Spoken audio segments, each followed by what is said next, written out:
是人类史上最残忍的10大酷刑。在漫长的历史中，人类发明了无数种令人毛骨悚然的刑罚，每一种都充满了暴力与折磨的艺术。我将按照残忍程度，从第10名到第1名，带你了解那些让人不寒而栗的酷刑。第10名，拉架刑。这是一种中世纪欧洲的残忍刑罚，专门用于获取供词或者情报，通常是针对一些罪犯或者奴隶以及一些间谍。它由一个矩形木质框架和滚轮组成，受害者的脚踝会被绑在滚轮上，手腕则固定在另一端。当审讯开始，刽子手会转动滚轮，让绳子逐渐收紧，拉伸受害者的关节。随着力度不断加大，肘部、肩膀、臀部和膝盖都会被硬生生地扯开，这会产生难以忍受的痛苦。伴随绳子越收越紧，受害者的关节会产生脱臼，在极端情况下，手臂和腿甚至会被扯断。一般到了这种程度，受害者会休克或者器官衰竭而亡，即便侥幸活下来，也会终身残废，再也无法站立行走。第9名，吊龙刑。1751年，英国正式通过谋杀法案，引入了吊龙刑。这种刑罚主要用于杀人犯，罪犯会被关进一个狭小的铁笼里，这种铁笼只能容纳1人站立，有时铁笼也会被设计成这种形状，它会紧紧地勒着犯人，让里面的人动弹不得。然后这些笼子会被吊在十字路口或者河边，任由大众围观。被关押者将在烈日暴晒、暴风雨冲刷下承受痛苦，最终因饥饿、脱水或寒冷而死。然而，这并不是终点，他们的尸体不会被取下，而是继续吊在原地，任由风吹雨打，直至完全腐烂，只剩下一具骨架。这不仅是对罪犯的惩罚，更是对旁观者的警示。当一个吊笼刚被挂起来时，会吸引大批群众过来观看，有时甚至多达数万人。但对于某些人来说，这却并不值得庆祝，因为他们是这附近的居民，在接下来的1年时间都要与腐臭相伴，也算是一种折磨。第8名，象刑。大象脚底的绝望。在印度及东南亚，大象不仅是象征王权的神兽，还被用作处决罪犯的工具。统治者借此展示自己对自然的掌控力，以巩固威严。大象是一种很聪明的动物，它们可以通过训练成为一名优秀的刽子手。就比如，他们会先踩踏罪犯的胳膊，然后再去踩腿，最后再一脚踏碎头颅结束痛苦。令人发指的是，有时连逃税或者偷窃这样的小罪行也会被判处这种极端的刑罚。直到18至19世纪，英国殖民者统治印度后，这一酷刑才被废除。第7名，鼠刑。活生生被啃食的噩梦。鼠刑是一种极端残忍的刑罚，施行者会将老鼠放在受害者的腹部，并用金属碗盖住，随后用火加热碗底，使老鼠在炙热环境下发狂寻找出口，而唯一的逃生之路就是撕咬受害者的皮肉，钻入他们的内脏。老鼠的尖牙撕裂肌肉和器官，被害人只能在无法形容的痛苦中惨叫，最终他们会随着失血过多死亡，或者因疼痛而休克。这种刑罚据说起源于中世纪德国，它还有个更可怕的版本，那就是把老鼠和碗放在罪犯的脸上，最终导致五官被啃食殆尽，死状极其凄惨。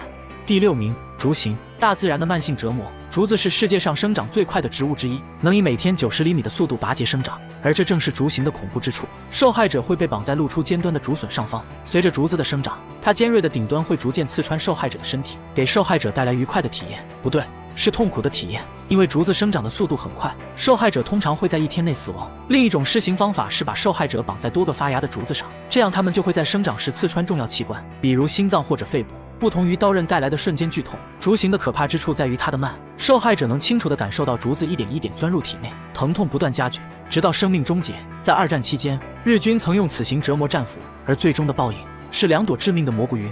第5名，遗忘监狱。令人发狂的孤独与绝望。这种刑罚最早起源于法国。遗忘监狱是一种特殊的地牢，形状像是一口狭窄的井，狭窄到囚犯甚至无法坐下或者蹲下，只能一直站着。唯一的入口是顶上的小孔，而且囚犯绝不可能够得着。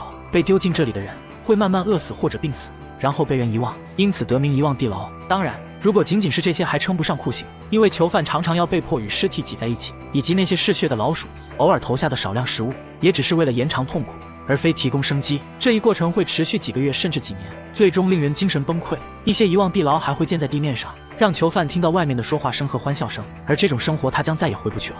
第4名，青铜牛。烈火中的哀嚎。古希腊发明的青铜牛是一种空心的铜制公牛，内部设有复杂的阴管，罪犯会被投入牛腹，随后施行者在牛的肚子下点火加热，随着温度攀升，罪犯会被活活烤熟，而他们的惨叫声则通过牛的阴管被扭曲成仿佛公牛的嘶吼。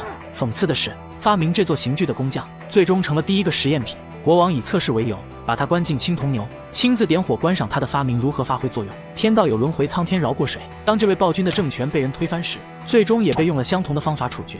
第3名，十字架。折磨与羞辱的终极结合。耶稣受难的十字架刑是一种肉体与精神的双重折磨，它被各种古代文明用作死刑，最经典的便是古罗马。因为他们完善了这种刑罚。首先，受害者会被放在十字架上，然后把双臂放在两侧，接着用一根长钉刺穿他的手腕，将受害者钉在十字架上，同时用钉子将脚跟固定在下端，然后将十字架立起来。受害者会被留在上面慢慢死去，身体的重量会撕扯两边的手腕，同时还会将肩膀拉得脱臼，也会进一步扩大胸腔，最终导致罪犯的窒息。在受害者被钉十字架之前，通常还要忍受一番鞭打，直至被打得皮开肉绽，甚至还要被迫背负十字架步行至刑场。最糟糕的是，受害者会在这种极度痛苦的情况下存活数天，直至咽下最后一口气。看守的士兵偶尔会用长矛刺穿受害者的心脏，加快死亡进程，但并非出于仁慈，而是为了早点下班回家。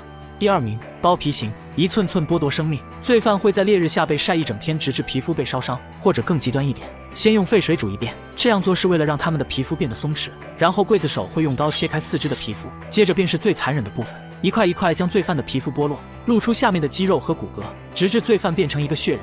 如果运气再差一点，刽子手会先从头部剥皮，这是整个过程最痛苦的部分，因为面部有大量的神经末梢。如果刽子手手法精准，受害者甚至能存活数天，直至因失血过多、感染或者体温失衡而亡，因为皮肤对于调节体温至关重要。